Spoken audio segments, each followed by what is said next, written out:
Ladies and gentlemen, please welcome to the stage Edward Wu, Georgetown College, class of 2022.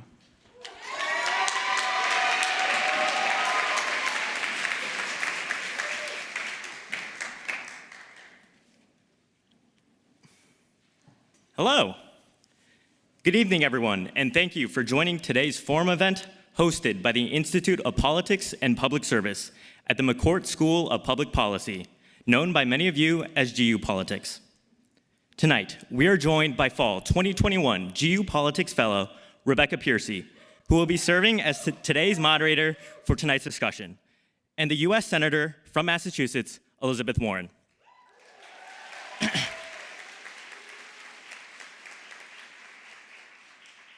My name is Edward Wu, and I'm a senior in the college from St. Louis, Missouri. Since the first semester of my freshman year, I've been involved with GU Politics, primarily through the Fellows Program. This past semester, I've had the absolute privilege and honor to work with Rebecca as her student strategy team lead.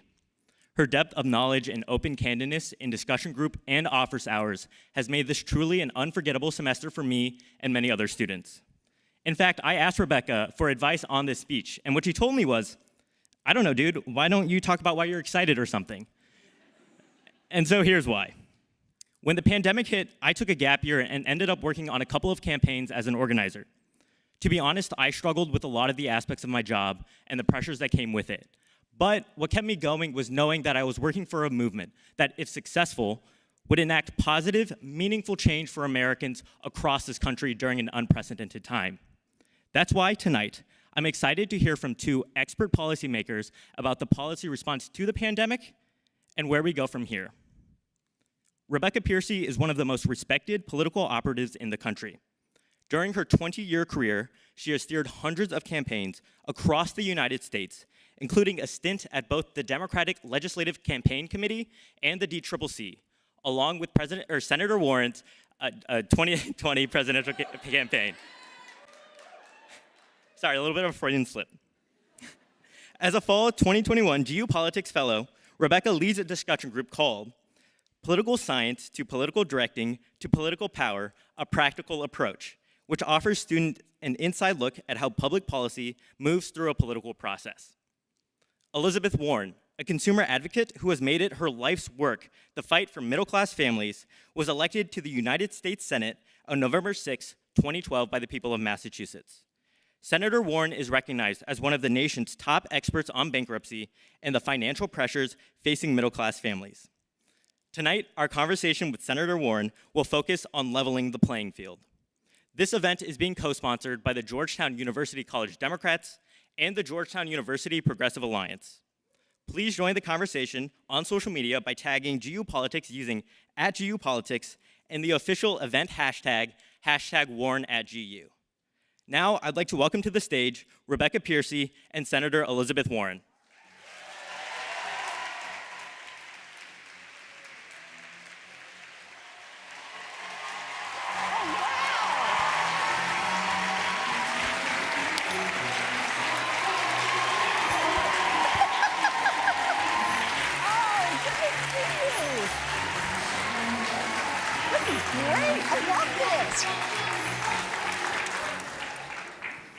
Wow, I've missed you all. Oh, this is going to be fun. So we're 6 feet apart, so we're going to take our masks off. Okay. But you guys should leave yours on. Got it? Welcome, Senator. Thank you for being here. This is amazing. It's our first big event back in Gaston in over almost 2 years. Yeah, over 2 3 years, lifetimes. Yeah, it does feel like it. So tell us a little bit about what's going on in the Senate right now. We will be here all night, but yes, what is going on in the Senate right now? So the short version is we have a to-do list. And the to-do list is don't shut down the government. And I'm serious. It means we need a continuing resolution by Friday. The to-do list is don't default on America's debt. And that means we've got to get through rising the debt ceiling. We need to get voting rights done. I'm sorry, I just keep that one as high as I can on the agenda. We need to get it done, and we need to get it done now. Democracy is hanging by a thread, and that thread is frayed. We have Build Back Better that we are hoping the plan is a vote 2 weeks from today on that in the Senate. We'll see. And then we've got judges we still need to be pushing through. We've got ambassadors. Thank you, Ted Cruz. We have a State Department that is completely decimated right now. And countries around the world where we have no ambassadors. I mean, this is nuts. And filling out other positions in the administration. So that's between now and 2.5 weeks from now. Piece of cake. Piece of cake. And the Republicans, I'm just going to be blunt about this, are fighting us every inch of the way. And when I say every inch of the way, I don't mean that like kind of metaphorically. I mean it as in we can't get anything done without having to turn square corners on every rule. And those rules were not meant to be square corners 24/7. So everything, it's like trying to swim through molasses that is cold. And you, I love this metaphor. That just makes everything about this so much harder. So why did we not vote today? We didn't vote today because you can't do, I left it out. And the NDAA is on the floor right now, Defense Authorization Bill, which we'll see if that stays on the floor. So it's just crazy. Okay, so there's a lot to do. Mm-hmm. Thank you for being here again. You mentioned Build Back Better. What's your favorite part of Build Back Better? 2 parts? Yeah. Every time somebody says you can have one thing, I say 2. And if they say 3, I say 4. But the 2 things for me right now, it's universal childcare and pre-K. Best dollars we can spend to invest in our babies. And particularly when we're talking about with childcare, when we invest in our babies, we're investing in our mamas and daddies so they can go back to work. And we are investing in our childcare workers. This is work that right now there's a 30% annual turnover. That's before the pandemic because it doesn't pay. It doesn't matter that this work is important. And it's not like childcare centers are just keeping all the money for themselves. It doesn't pay because parents can't afford to pay more. In the same way that we don't ask parents to pay for 2nd grade, we make that investment so that our children get a good education. We need to do the same thing, universal childcare. Now, on the other side, it's that we've got a minimum corporate tax. Yes. And let me just say one thing about, 2 things, about why this is, this is kind of a habit, of why this is so important. It's not just an alternative minimum tax. Here's a problem.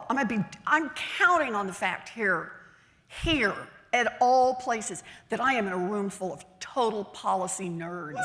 Yes.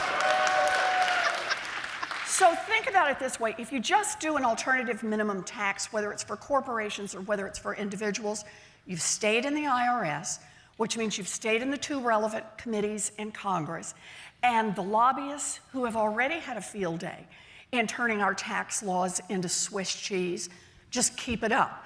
And so these giant corporations, shoot, easy for them. They pitch a few $million to the lobbyists and to their trade reps. They go in and negotiate to get just this tiny little loophole here and that tiny little loophole over there. It all flies below the radar screen. The way this one is set up is it's set up on book income. It is completely, this is like structural change. It is completely outside the IRS purview and those 2 committees, and instead says, under generally accepted accounting principles, whatever you're declaring as your profit publicly is what you have to pay a minimum of 15% tax on. And just to give you an idea, there are 72 companies that we found just digging through their public records that are publicly traded companies that made more than $1 billion with a B in profits and did not pay at least 15% in taxes. So all this huge debate over whether the marginal rate should be 28% or 24% or 32% doesn't matter to Amazon because you know what their marginal rate is? 0. They have already figured out how to play the system like a finely tuned violin. But this one shifts it. And when people say, well, that just means they're going to start playing generally accepted accounting principles, run your brain through that for a minute. Your CEO and your pay is based on how great your company did, how much you could get out there and declare, yay, on how profitable we are. Are you really sure you want the rules changed so that it looks like your company didn't make any money when it comes time to set your CEO salaries? So I think we're going to be in for some real fun. Go book profits. Yeah, 15%. Something. So those are my 2 faves. So okay, I I promise they won't all be that long on the No, answers. it's fine. I'm used to it. I know. I think during the campaign, and especially through your career, a lot of the things that you have talked about have been the theme of this event, which is leveling the playing field. So how do you decide which ones to focus on when there are so many inequitable fields? Boy, that's a good question. Piercy, you've been part of this for a long time. I think of it this way. It really is a team effort. And I mean that by way of saying, hire people onto the team, bring people onto the team who are entrepreneurial, policy entrepreneurs, people who are always looking for a place that you could move the needle. And sometimes it'll be little tiny, and sometimes it'll be great big. Sometimes it will be move it a little bit, sometimes it'll be move it a lot, sometimes it'll be move it in public by getting out there and hammering on the table like we did around the tax piece, the minimum corporate profits tax and the wealth tax. Haven't gotten the second one, but got the first one. So I feel like that's part of it is on the reception part, you know, what you get in. And the second part is you just try to do a really hard-boiled analysis of, can we make a difference here? Long-term, short-term, do we really see a way to make a difference? And understand this, you have to be willing to get into fights that you could lose. If you're only going to get into fights that you can win, then that cannot be the test, because we will not make real change under those circumstances. But always stop to evaluate, if you're going to lose this one, is the fight nonetheless worth it? And I mean well worth it. And the answer sometimes is, you bet it is. You want an example of that one? Today, I lost the fight over not getting Jerome Powell renominated to the Fed. I said quite publicly, I didn't think he should be renominated. I was quite clear about my reasons. The Fed has 2 responsibilities: monetary policy and regulatory responsibility, the regulations over the biggest financial institutions. The Fed totally fell down on that in the decade leading up to the 2008 crash, and the consequence of the Fed's failure was to cost millions of people across this country their homes, their jobs, their savings, their pensions. We can't go through that again. And the Fed is the last big backstop for the truly giant financial institutions. And Powell, I think the evidence is just overwhelming. He has just moved every opportunity, just moved a little on the deregulatory side. No big one, just a little. Well, you move a ship a little bit 15 times, and it's always in the same direction.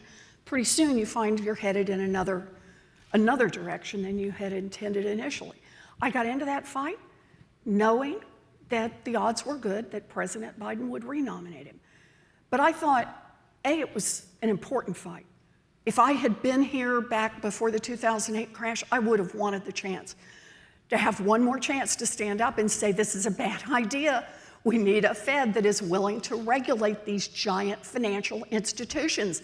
And we live in a world where crypto is growing. I mean, I could just go through the risks that are mounting right now in the system. But secondly, even if I lose, it is important to have this fight. And the reason for that, if I hadn't fought it, he'd have just rolled on through. And everybody would have said, great job. At least now, we got a whole lot of folks, including folks at the Fed, who are saying, maybe we got to pay attention on the regulatory front. Maybe it is time now, yes, to be thinking about climate and risk and what kind of risk that builds into the financial system. Maybe it's time to think about ethics at the Fed and conflicts of interest. And maybe it's time to be thinking about diversity at the Fed. You raise those issues in the fight, even when you lose, you're glad you were in the fight. So that's what it's about for me. So it's clear that COVID has made, yeah, you can keep that. I like that. Can I take that? Yeah, Good. You can keep it. Right, guys? Right. It's clear that COVID has made a number of existing inequalities worse for Black and brown families. And how do we emerge from whatever phase of COVID we are in and make sure they're not completely left behind? Yeah. For me, it's Ibram Kendi and anti-racism. It is not enough to write laws and talk policy that so long as you didn't deliberately discriminate against someone overtly and use words that say not that group, then it's okay. The answer is you've got to stop and ask yourself with every one of these policies, what's going on here? And how does this affect, and we have to ask it, how does this affect the communities that have been left behind so often? And I'll give you actually a quick example of that. Ayanna Pressley and I were talking in February, March of 2020. I guess it would be March. We're just starting to shut down. Ayanna and I are talking to each other. And do you remember at the very beginning how hard it was to find the tests? And yet, entire sports teams could get them and be tested every single day when the rest of the world couldn't get them, even when people were sick and dying. So Ayanna and I are visiting about this and said, mine starts out with, how can you know anything? If you don't have tests for everybody and you're not doing random testing, how do you know anything about the incidence of COVID in the country? But we then started talking about underserved communities.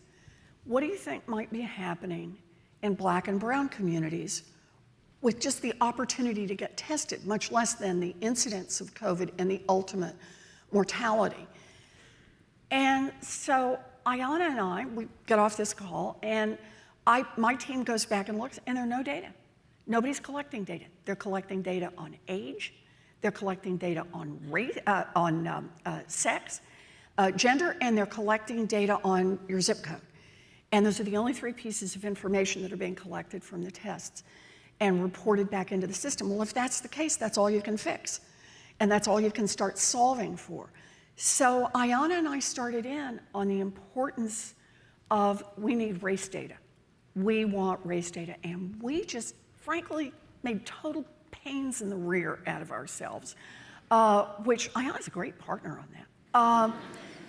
And sure enough, we introduced legislation, but here's the tools in the toolbox. We introduced legislation, but we also talked about it publicly. We wrote letters, we called people, and we started getting race data into it. And then, of course, we found out what was happening, and that the odds of dying if you were African American were so much higher than if you were white. And so from there, we moved forward. So all of that was, again, a long answer, and I apologize, but that was you ask me how we come out of this. We have got to ask ourselves, each time we're trying to put together policy, each time we're saying we're trying to repair this problem, we have to be deliberate about the questions about race. And we cannot simply make the assumptions, I don't need to think about it. There is no time you don't need to think about it. You've got to stop and ask. And if you don't have good data, then you need to demand good data. That's how we'll make change over time. That's right. You mentioned the tools in the toolbox. Yeah. And I think you talked about that a lot on the campaign. Yeah. Can you expand what that means, just so everybody's aware? Like, how do you do it? And how do you know what the tools are? Okay, so like I was a total doof before I was elected to the Senate. I may still be one. But there were things I had just never thought about a Senate job. You go to the Senate, and what do you do when you're in the Senate? You pass legislation. Well, not really. That is a big part. And I think of that as those are the battleship moving moments when you can actually get a piece of federal legislation through. But there is so much more you can do when you sit in the Senate. We have hearings. And those hearings give you a platform. They give you witnesses. They give you the ability to call witnesses in and swear them in.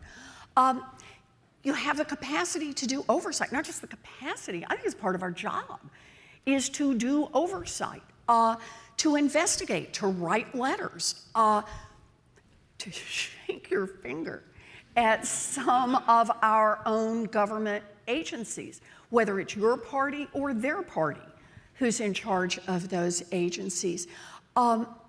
It's to make phone calls and to meet people. Oh, I'll give you one. It's to have dinner. And by that I mean 4 years ago, right about now, 4 years ago, 6 years ago right now, I had dinner with the renegades in tech antitrust. I mean, they were like so far outside the mainstream. This was a moment in Washington when all you could do was just say, big tech, thank you. Are you saying it's different now? Little bit. There are still the former worshipers, but I had dinner with them, and they started explaining, wait, this is how you need to understand. This is how, here's Amazon's business model. Let me walk you through this. And this is how Facebook has figured out how to monetize all kinds of things and how that part works and how market dominance works and so on. And all I can say when you talk about tools in the toolbox, one of the people at that dinner, now the head of the FTC, and the other one is the Assistant Attorney General in charge of antitrust in the Department of Justice. Oh, it's going to be fun. Yeah, lots of tools. Okay, I'm going to draw a few tickets, and then as I'm drawing the tickets, if students can make their way, there's a mic right down in front, and I think one up there and one up there. I'm going to ask the Senator a couple of questions after I draw the tickets. So you know why we do this. This is exactly how we did it on the campaign. Every town hall I did. Every student lining up right there to ask a question, then we'd be here till midnight. Well, right? no, that's not the reason. The real reason is this comes from my days in teaching in law school. If you only take volunteers, you hear from the most aggressive, what's the polite word to finish that? It's Georgetown, Senator. It's Georgetown. Yeah, we got it. Mm-hmm. You know those people. So I never took volunteers in all my years of teaching once I figured this out, because it meant a handful of voices dominate too much. And for me, I want to hear as random a group as we can. You don't have to ask a question if you don't want to, but I want to hear from people who are young and people who are old and people who are in wheelchairs and people who are a little bit shy and people who kind of have to write their questions out in advance. I don't just want to hear from the gunners. And so it makes it, for me, a whole lot more and I fun. also know you want nothing to do with this bucket. And I never touch it. That's okay. right. That's okay, right. So here, I'm going to call 4 numbers at first, and we'll see how far we get. Okay, just the last 3. 770. 770. Go ahead and yell if you got it. Let us know you've got one so we know. 744. 744. We got one. Wait over there. We got a winner down 743. Sitting next to 744.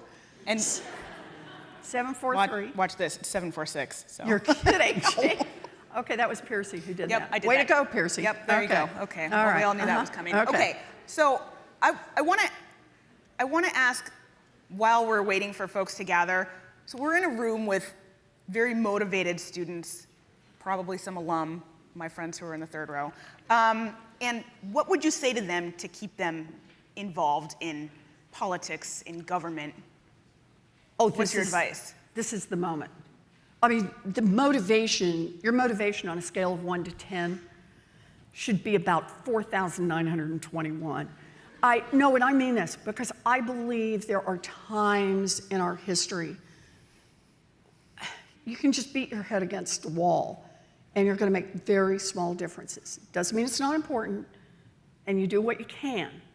And then there are other moments like when the wind is blowing and the storm is coming and it's raining but you've got a chance for a lot of change. And this moment will pass. Things will settle back down one way or another. But this is such a consequential moment, and the direction we end up is multi-generational, what's coming. So I think your motivation ought to be huge. And the second part is, because of this much turmoil, opportunity, we need smart people. You need the policy nerds. You need the people who are willing to get in there and crunch the data if that's what's going on, and go read the pieces and pull the quotes and put the things together. There's a lot of movement right now. And so the answer is, you got to be motivated because this stuff is hard and people work insane hours sometimes, but the payoff is enormous. Volunteer, jump in, apply for everything, talk to everybody you know. Do not be shy. This is the moment to call everybody you know, network with everybody you know, talk about what you're willing to do.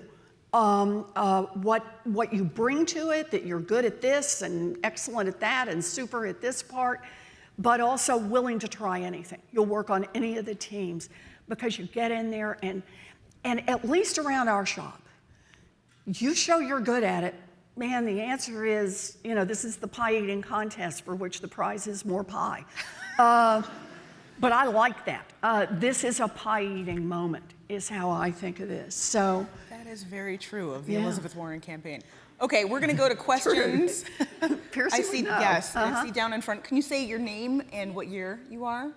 Yeah, my name is Varsha. I actually graduated from Georgetown undergrad in 2021, so a few months ago, and I'm now a grad student at Georgetown studying international development, originally from Texas. All right, what part of Texas? Plano, Texas. Oh, I know Plano. Oh, really? Yeah. Well, that's fun. Go Texas. Way to go. Yeah. I wrote down my questions. So. Okay. So one of the most vulnerable groups to COVID-19 has been like the immigrant population in the U.S., both documented and especially undocumented. And as a child of immigrants, I'm really passionate about this issue. I know people who are facing delays in securing visas, processing their citizen documentation, which is already a pain pre-COVID.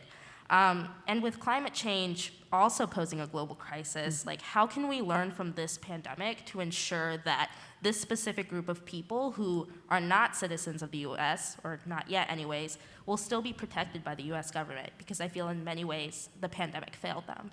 Oh, I think you're right. So let me start by saying, you asked about equality and COVID. One of the lessons we have got to take away from COVID is we are one world. And the idea that somehow we're in different separated boats and that the people, as long as we take care of ourselves, however you define it, some smaller and smaller group, you'll be insulated from the ravages of a virus, of climate change, of the things that go wrong in this world.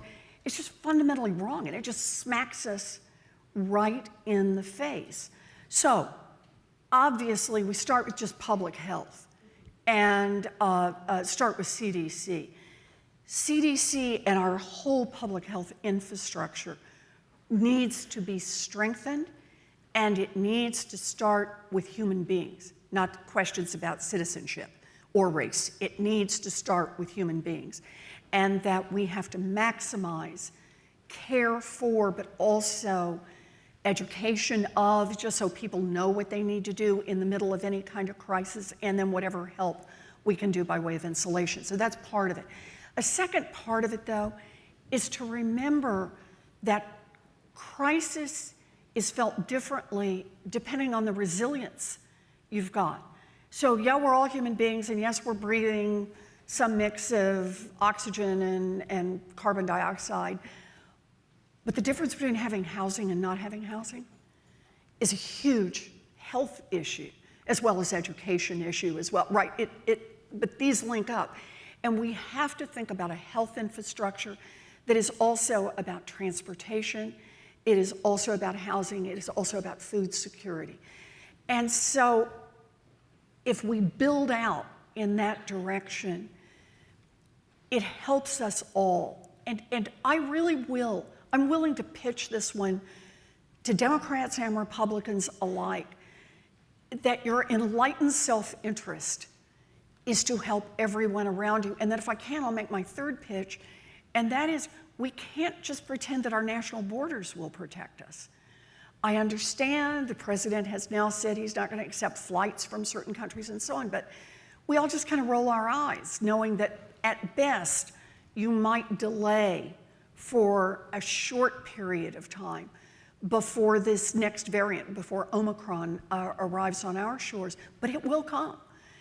And so this is why I feel so frustrated about the vaccine production and distribution. Again, you don't even have to be a nice person to want people all around the world to have access to vaccine, to want people all around the world to have strong enough health infrastructures that they can detect the virus early. This is what it will take for all of us to survive. And you can take everything I just said and pick it up and use it on the climate point, and you'll come to exactly the same conclusion. That's why I say this is a moment to be involved in public policy. We get these parts right, we not only survive, we come out better and stronger. We get these parts wrong, we don't survive this. So, thank you. It's a good question. Thank you.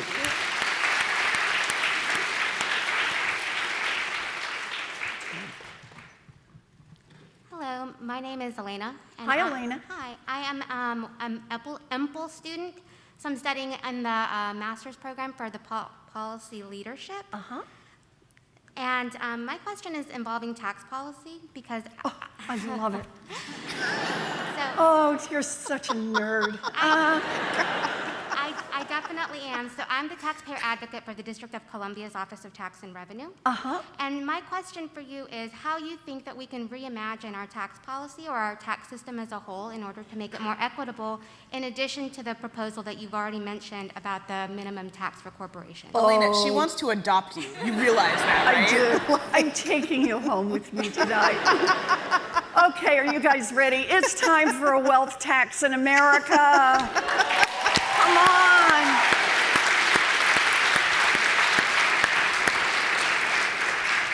So this is what is so wrong with our tax system overall. We tax income, and we think that we can understand progressive taxation, making those who have more pay more in order to make it, to build a more equitable country, and a country where we just have enough money to make the investments in our future. No, it's not going to get us there. I'm going to do it this way. I'm going to, if I have my slides, I do that. Instead, I will just dance them. Think about the difference between income, just start at zero, lowest income Americans and highest income Americans. What does that chart look like? And the answer is, it looks kind of like this. And it starts up and it starts up, and then it goes up like that. It's pretty shocking between here and here, right? Do you know what it looks like on wealth?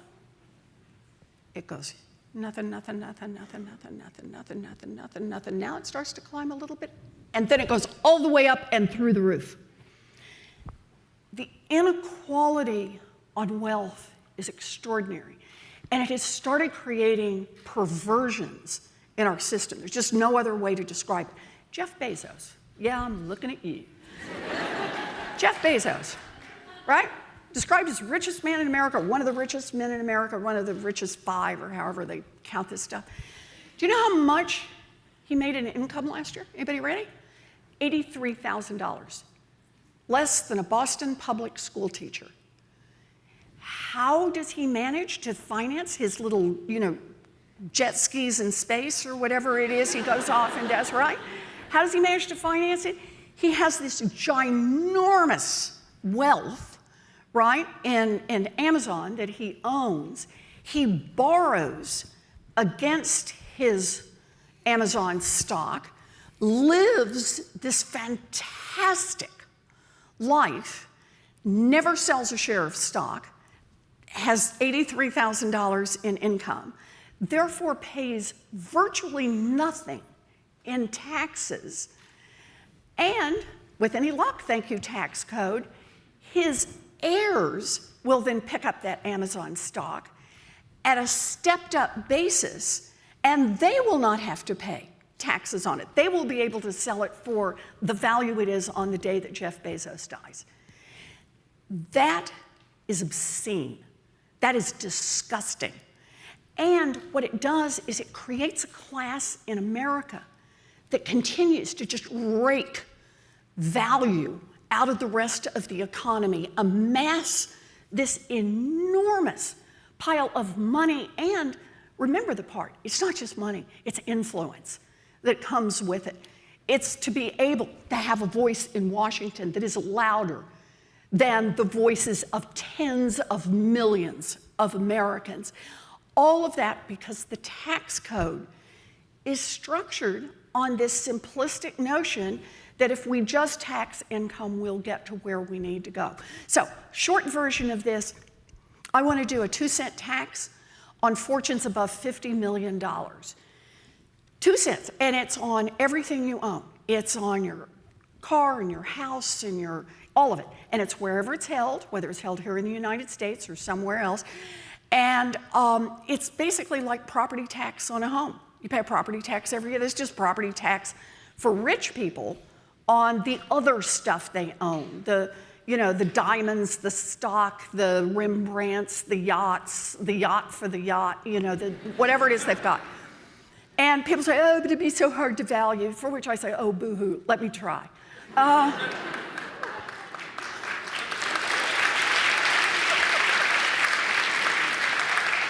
About 60% of this wealth is held in stock. I know how to value that. The rest of it is insured, and it's used as collateral for loans. That means there's valuation already on it. And frankly, you can let them go on the little stuff. Anything under, say, $50,000 in household goods, fine, keep it. We don't have to value it. But the point is, just that would produce about $3 trillion over 10 years. And that one would have paid all by itself for universal child care, universal pre-K, raise the wages of every child care worker and preschool teacher in America, would have let us quadrupled the money that goes into Title I schools, would have let us, for the first time ever in our history, fully fund IDEA so that children with disabilities would have full funding and the full promise of the education promises we made to them decades ago, would let us put, in addition to that, an extra $1 million in every single public school in America. It would also permit us to cancel $50,000 of student loan debt. It would permit us to make a $50 billion investment into historically black colleges and universities and minority-serving institutions. It would let us, I'm trying to remember what else you can do with that. But you get the idea that $3 trillion over 10 years, and we could make an investment effectively in everybody under 25. We could give them a real boost, just that one bit. And that's what we need to do. We need to change tax law in America so that it focuses on those at the very top and says we are going to invest across the board in developing opportunities for all of the young people in this nation. That's what I think we should be doing. So, thank you. I love that question.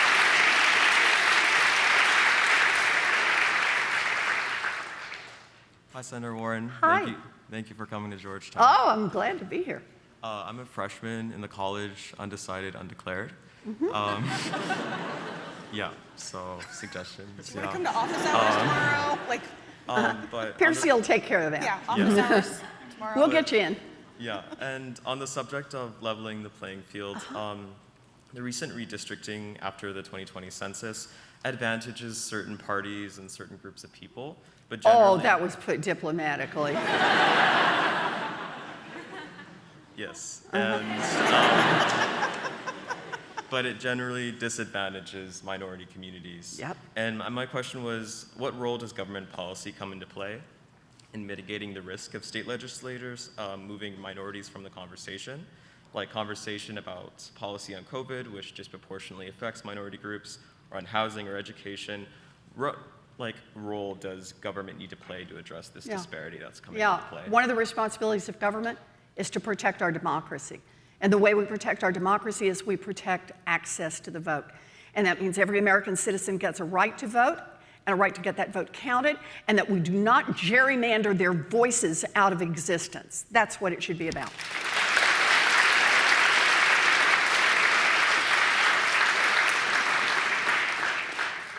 The Republicans have pushed this to the breaking point.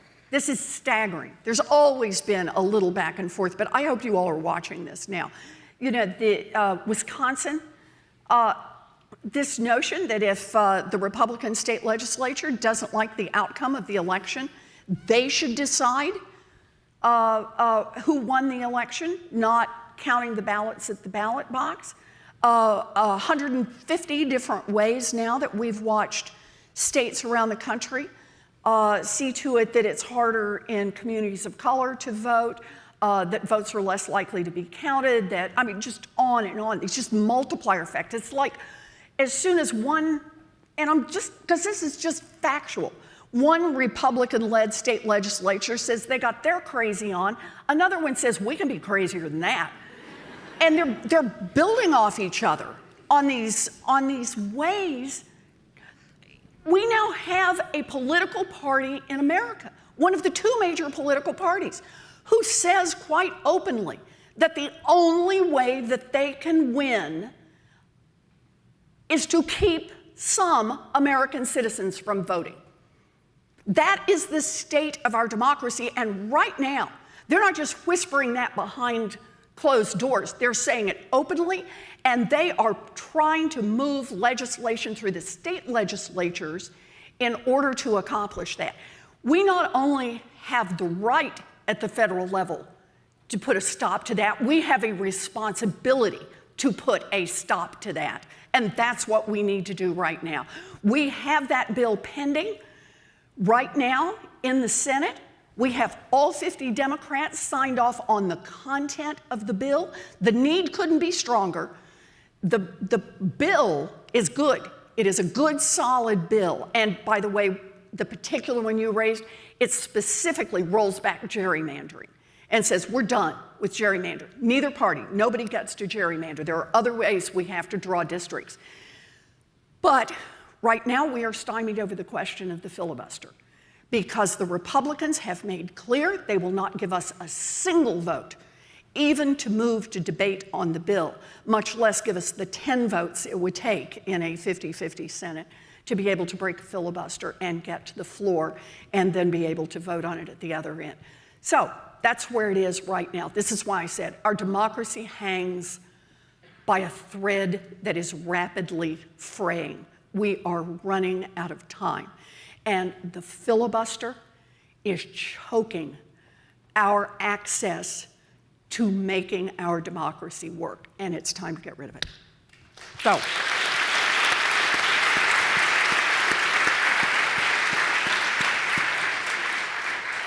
Zach, do we have one upstairs? No? Okay, I'm gonna call some more, and maybe they won't be from the first row. people in the first row are happy with that. I mean, they're having a great day. Okay, 782.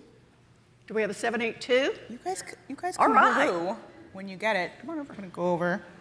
748. Oh, you guys are sitting next to each other too. Jesus Christ. 772 and 760. While you're all getting there, I'm gonna take a little page from our friends at Fly on the Wall, the podcast here, and ask you some rapid fire questions. Okay, I'm ready. Okay. Favorite senator not from Massachusetts? All of them.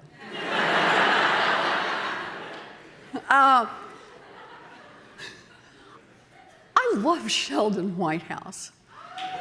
I really do. The guy is like totally into climate, total nerd, but also into the influence of dark money and the risks associated with dark money. He's terrific. Jeff Merkley. You're only naming people that didn't run against you for president. You realize this, right? It's a short list. I know. Yes, but yes, that is true. Okay, we'll go. We've got a question here. Tina Smith, she's good. I like Tina. Also, Hi, my name is Nina. Hi, Nina. I'm a freshman in the School of Foreign Service. Uh-huh. I have a question for you about education policy. Okay. So oftentimes in America, policies disproportionately affect minorities, and education policy, it's a well-known fact that it's no different. I know that you have a great education, great public school for every student act. I mean, you spoke about IDEA a couple questions earlier. My question to you is that on the topic of leveling the playing field, not only domestically, but for foreign policy as well, what is a real solution that can be bipartisan, supported through both parties, where we can level the playing field for equal educational opportunities for students in developing countries as well as developed countries like the US? You know, I appreciate the question, but you need a Republican in here to answer that. And no, I'm serious. I'm not sure they want to pay taxes in order to help children in foreign countries get an education. I don't hear a lot of appetite for that. And so I can think of a lot of ways to design the program and would be glad to do so. And in fact, have worked on some. But an occasional one-off, I will readily admit that. But show me 10 Republicans in the United States Senate who are willing to say that they will take US tax dollars, their own tax dollars, I'm sorry, their donors' tax dollars, and spend them like that. And so, I know, and you can all just say, God, I can't believe how partisan she is, but this is the world I now live in. And this really frustrates me, because when you start a question with, what can we do on a bipartisan basis? How about what can we do on a bipartisan basis to get rid of the filibuster? Because there's nobody out there on the other side to help on this. There's nobody home. Did you watch them negotiate for how many months to do that bipartisan infrastructure bill? And do you remember what the hangup was? As I understand it, the United States Congress has been doing infrastructure. Memory of man runneth not to the contrary. I mean, that was like, everybody needs roads, right? They all love roads, right? Roads, things you can name after senators. You know, it just, but not now. Not now. They could only do a nearly $1 trillion infrastructure bill if you could find some crazy way to do it without taxing people to do it, right? They had to do a bunch of accounting tricks to make it work and a thing, and then come up short and do the numbers, because the one ironclad rule going into this was you can't use taxes to pay for it. That is just not part of now the conversation.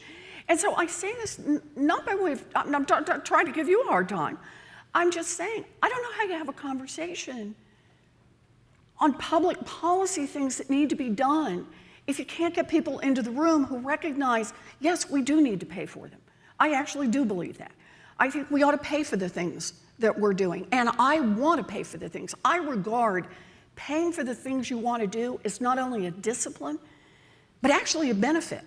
I think the world would be a better place with a wealth tax, because I believe, you know, we've made this decision over and over in America. Do we want to be a country that has an economic royalty that passes down to its children the insulation from the need to work in America, the need to strive, the need to build, the opportunity to work and to strive and to build? And we've said time after time after time, no, that's not the country we want to be. It's why we wouldn't call George Washington a king. It's why we put limits that a president can only serve 2 consecutive terms. We said that's not the country we want to be.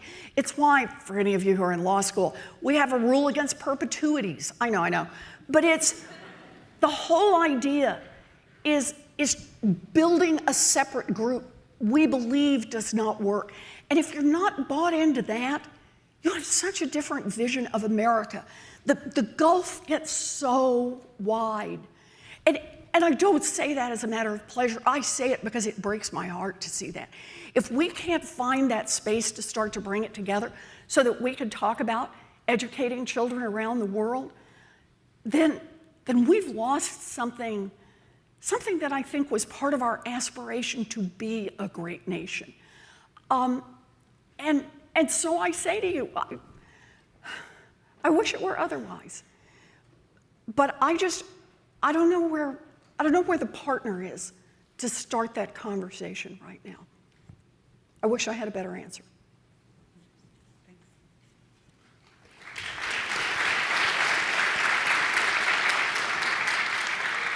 We're gonna take this downstairs one, and then I see one upstairs. Hi, Senator. I want to echo the sentiments of the people who asked questions before me, and thank you for being here. Obviously, you have a very busy schedule. My name is Phoebe. I'm a freshman in the college, hoping to major in government. I grew up 30 minutes away from campus. And my question to you is, well, obviously, I loved hearing all that really nice political advice that you gave us at the beginning. But obviously, you can't listen to everything. So in terms of flipping the script, what's the worst political advice you've ever been given? Not from your political director. Oh, definitely not. That was always great advice.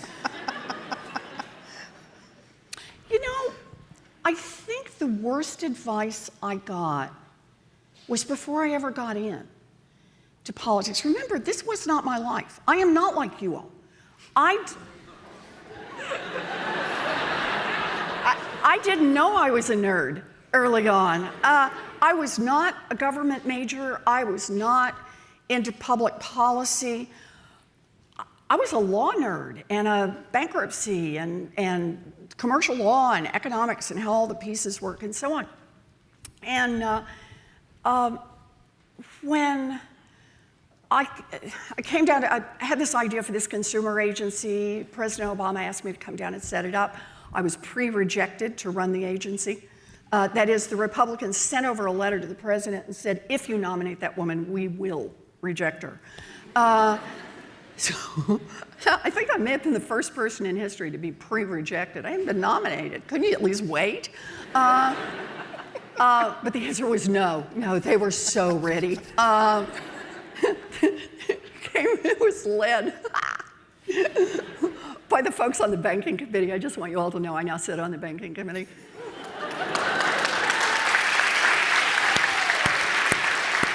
I walk in every day and say good morning. But it was when I was told that, you should run for Senate from Massachusetts. I never run for public office. You'll lose because Massachusetts is not going to elect a woman.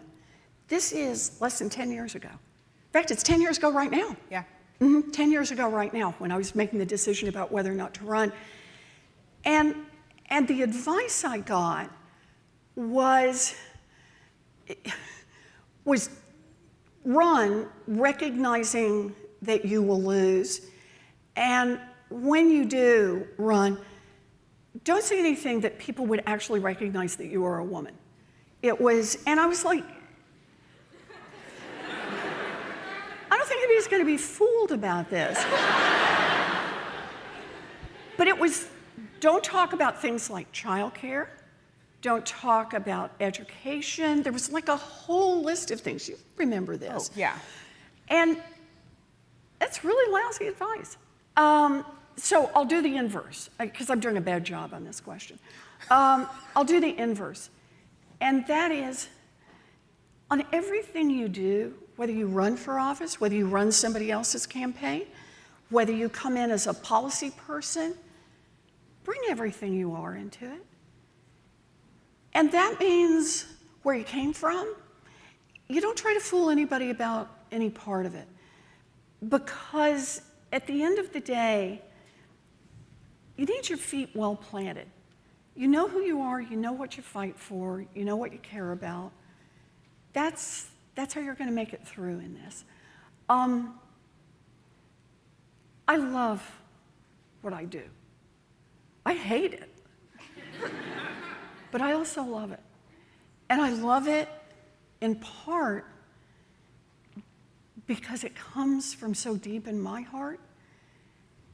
And I get to spend time with people like Rebecca, who fight from the heart. Everybody on my team, we all do it from someplace deep inside. And the best I can say is, if you do that, you will live a life of meaning. And that's the best you can hope for. Thank you.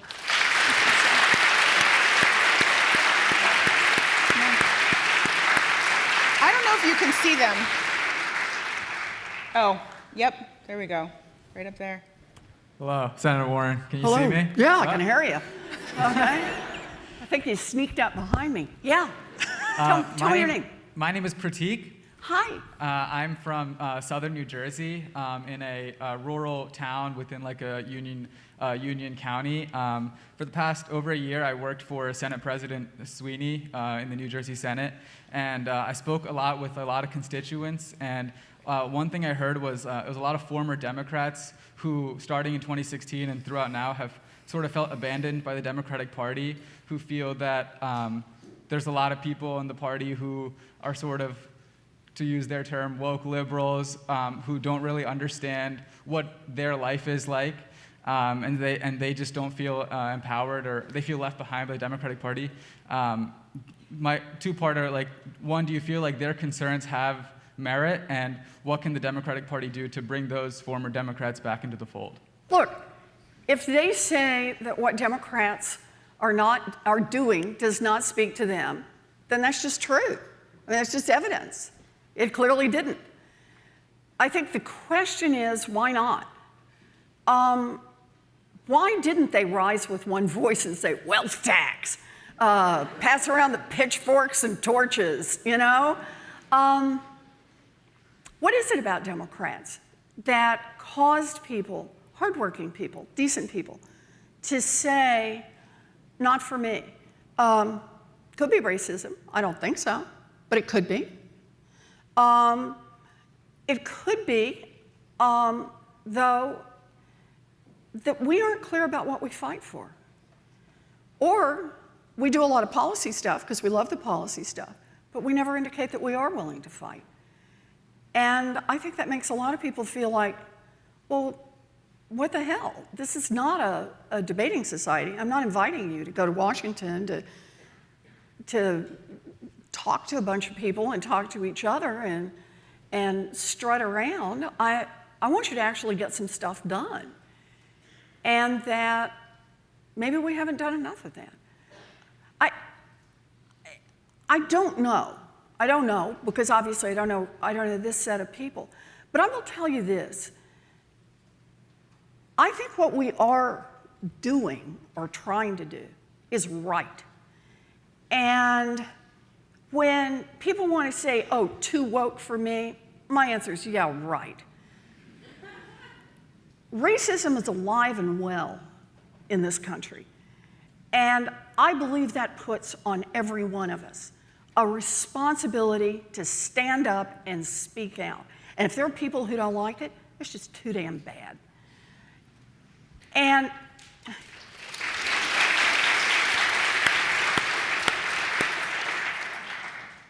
yeah, not everybody likes every fight that we get into. But the truth is, we're at least out there trying.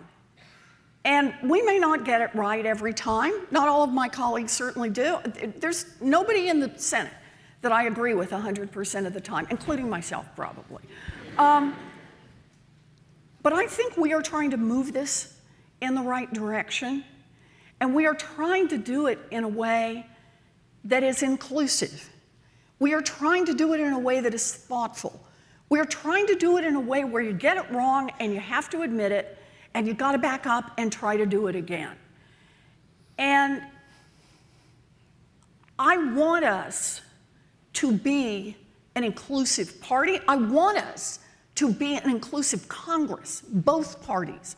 I want us to be an inclusive nation. And that's going to have some bumpy parts to it.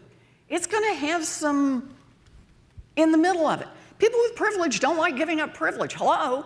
People, billionaires, newsflash, do not want to give up any of their money.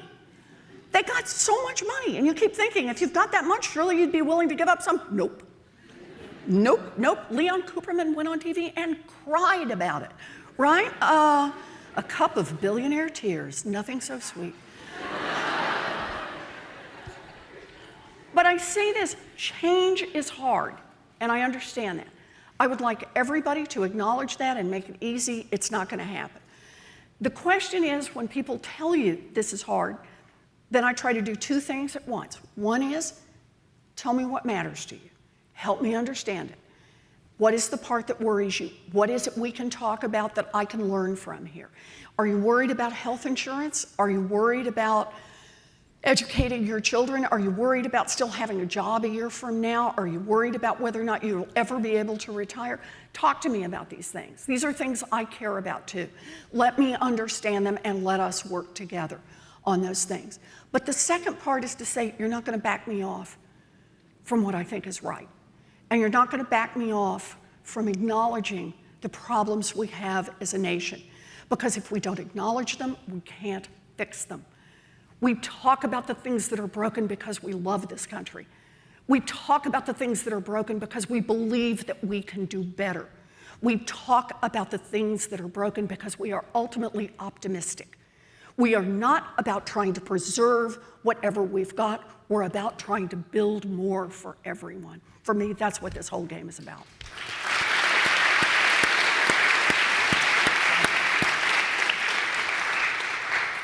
Hey, Zach, is there one more? Okay.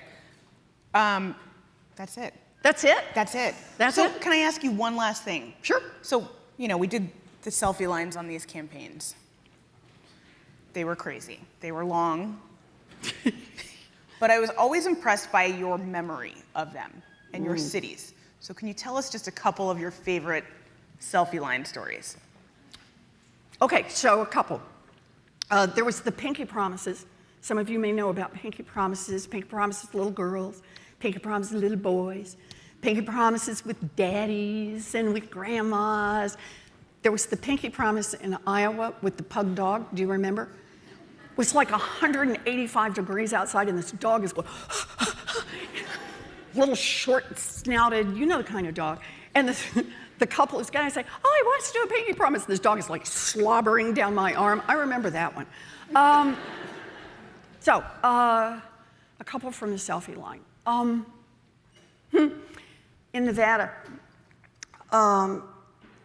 there was a fellow who came up to me, probably in his 50s,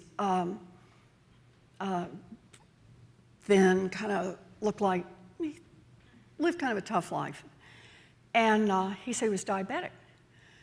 And he said, I need to talk to you about insulin. And I'm all ready to wind up on it. And he said, no, he said, I'm a vet. And he said, I'm okay. He said, because the VA gives me insulin. And he said, but my sister is also diabetic, and her daughter is diabetic, and they don't have health insurance.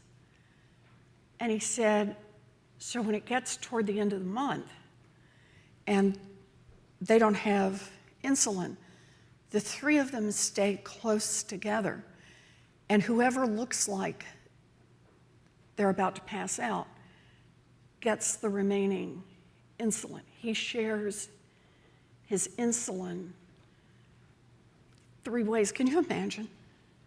I just think about that man's life and his sister and her daughter. And it stuck with me, the vividness of, we talk about healthcare in America, but to have to live it day after day after day, that you've got to stay close because 3 of us are trying to live off one person's dose of insulin in this, the richest country in the history of the world, on a drug that was invented 100 years ago and we can't make it available to the people in this country who are diabetic. What is wrong with us? And then in Indiana, we went to 30 states and Puerto Rico. We didn't just do the kind of the big four that you're supposed to do when you run for president in the primaries. We went to all kinds of places, and we did a great event. We talked about industrial policy and the need for the United States to develop industrial policy. We don't really have industrial policy in the U.S. It's a great town hall, wonderful event. It was at the RV Museum. And this woman comes up on stage with this little girl, I don't know, maybe 9, 10 years old. She is ready for her pinky promise. She has, man, sometimes these kids get wound, you know, before they come up. And she is ready, and she comes up, and she's got her sparkles, and she's ready to go. And we do our pinky promise, and she's smiling, and she tells me how she's going to remember this is what girls do. Girls run for president, girls win.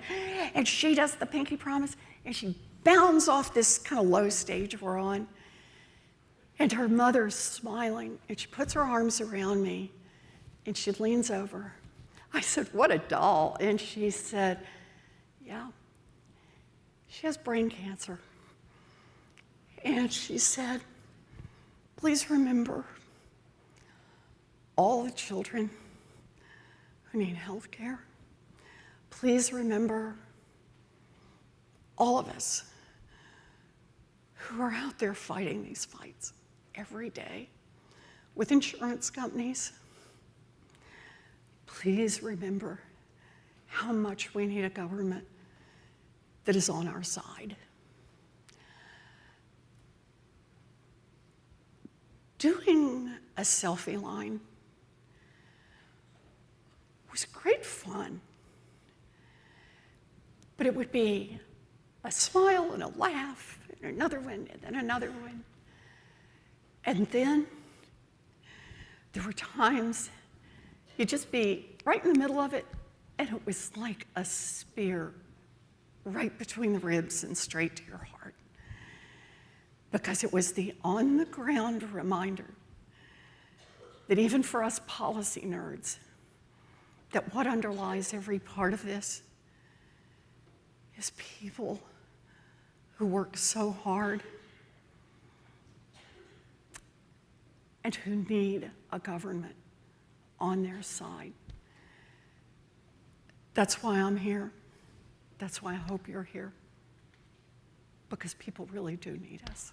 Thank you. Thank you. Thank you.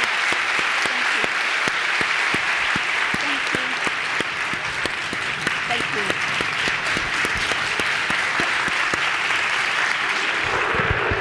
You have fun? Yep. You?